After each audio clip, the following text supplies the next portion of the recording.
Hello, I'm Joe, And TJ? and we are the Schoolhouse 302. And this is where we focus on great books, things that you should read to learn better and grow faster, all a part of our One Thing series. And we're ecstatic. This is near and dear to our heart this month's focus, which is the learned leader or the leader who is constantly learning.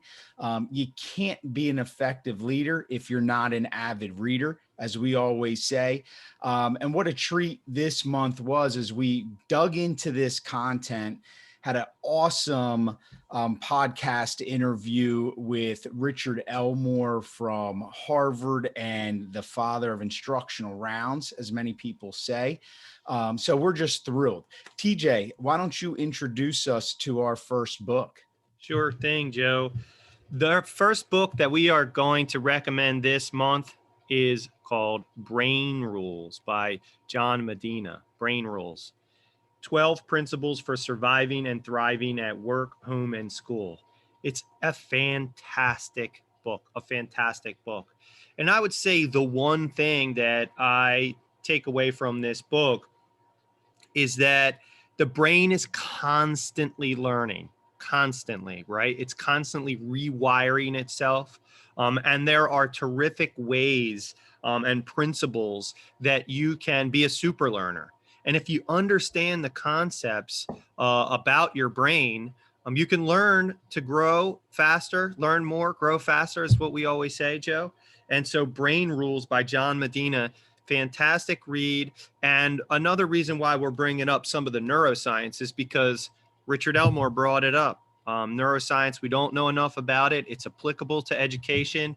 And I really believe that we're going to see a future where neuroscience is a strand or a topic or a focus in educational leadership, master's degree programs, and doctorate programs, because it is the wave of the brain future. And we got to know more about how the brain works if we want kids to learn in our schools. So pick up Brain Rules. If you haven't started your studying on neuroscience, a great place to start. John Medina. Thank you, TJ. And, we're always trying to grasp that one thing out of something to make us more effective.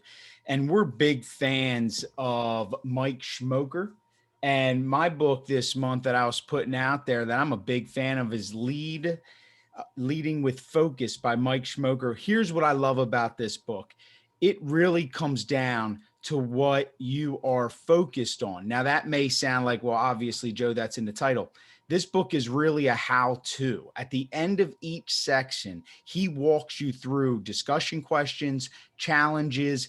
So when he talks about focus, it's what are you focusing on? And that is not about breadth, that is about depth. And Schmoker, and this is really a quick read, but it's an action-oriented book. So when you want to get into lesson design, instructional planning, and then execution, this is the book that guides leaders on how to do that in a systemic way. You won't be disappointed. True to most of Schmoker's work, it's a joy to read. It's very poignant, and it's tactical. It's tactical. TJ? Yeah, I think your point about poignant. Mike Schmoker doesn't pull any punches. I don't think he uses any unnecessary words. He goes right to the point in all of his work. So he'd be a great guest to have on the show. Maybe he's listening, and we'd love to have you, Mike. The Mac Daddy this month is called Instructional Rounds in Education by none other than Richard Elmore and company, Elizabeth City, Sara Fiarman, and Lee Teitel. I think this book is really the godfather or the grandfather of all instructional rounds or walkthrough books. And the one thing I think that's important from this book is that it takes a network approach and a systematic approach to doing instructional rounds. Richard Elmore himself told us that he studied this concept from the medical rounds that were being done at Harvard, and how simple questions are really what we need to learn from and that we need to ask. And I really think the problem of practice and theory of action, all explained within the book, are how we come at that systematic approach where we can look at one or two things and really zero in on how they're working for kids in a classroom and then replicate them across the system with evidence, right? So a lot of times we go in classrooms, but are we really looking at evidence of whether or not students are learning? We got to talk to the kids. We got to figure out what's going on in their minds, and whether our essential learning is really coming through in the work that they're doing. And instructional rounds help you with that. It's an easy read. It has a lot of tips and takeaways. And I think every educator should have this on their shelf, Joe. So lots of stuff there. And our friend Doug Reeves recommends it on the back of the cover, and our other friend Michael Folan too. So everybody knows that they don't recommend anything that's not excellent, and they're right on the back cover. So check it out. We always want to leave you with a tip, though. One tip that helps you dig into books and reading a little bit better. Joe, do you have a tip for our audience this week? I do, TJ. What's amazing with these books, especially the Schmoker and Elmore book, these should not be read alone.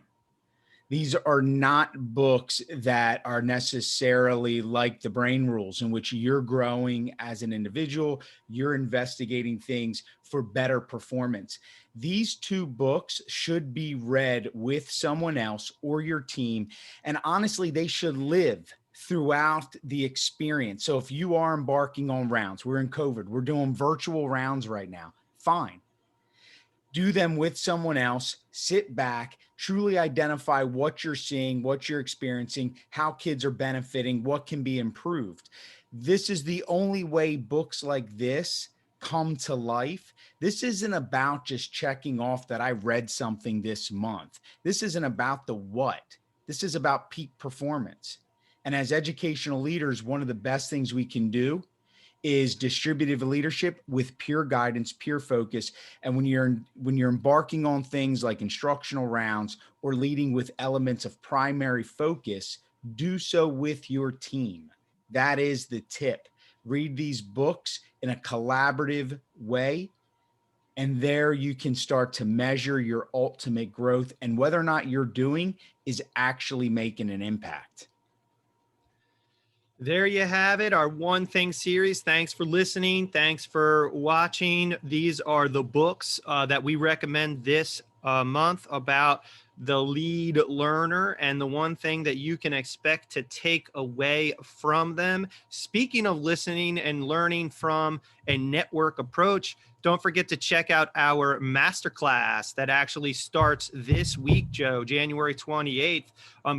People can still sign up to that network and learn about candid and compassionate feedback with a group of lead learners from across the country who are going to be getting together 5 times, 1 hour each, to get badged and certified in candid and compassionate feedback. So we're looking forward to that. And again, we appreciate everybody going to the schoolhouse302.com, liking, following, and checking out our pro tip newsletter that comes out every Wednesday. Thanks for being here, and we'll see you next time.